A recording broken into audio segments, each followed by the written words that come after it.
Hey everyone, welcome to From the Depths. I'm Minty, and this is episode 133 of the Battleship Brawls Season 3 tournament. This episode, we've got a league battle going on between the FCW by Draba and the Seiren class battlecruiser by Gaming 19.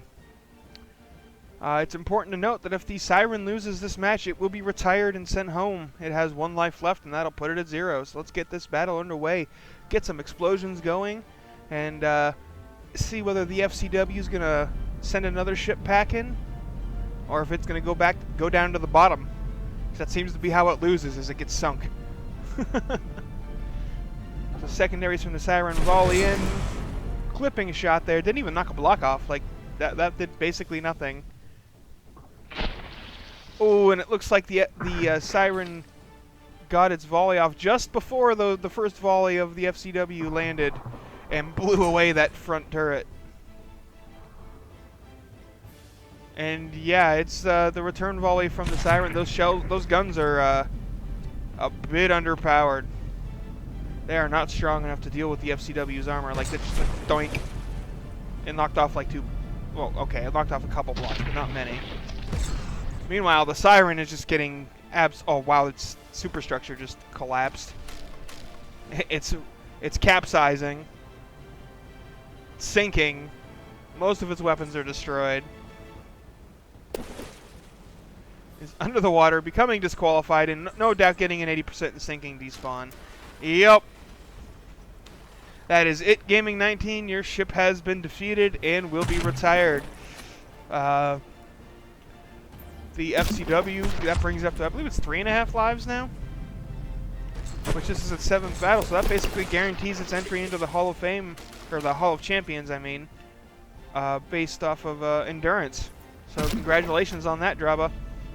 But I'm gonna do a quick cut here, and we'll take a quick look at the Seiren class battlecruiser. I swear I can talk today. I swear.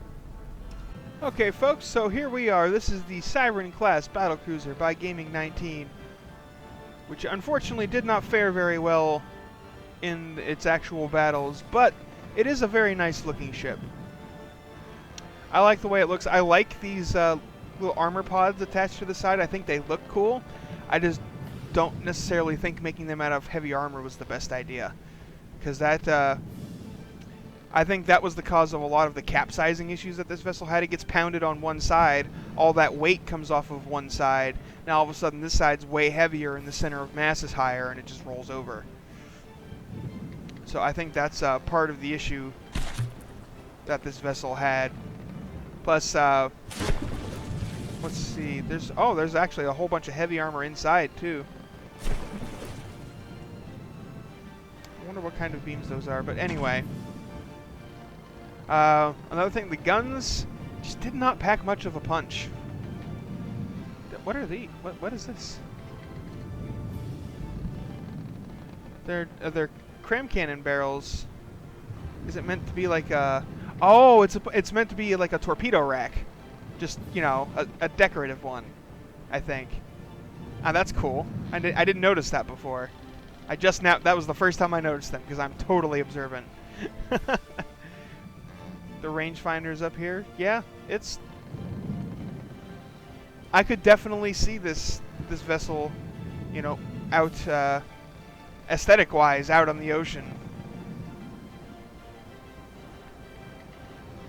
Got a little anchor there.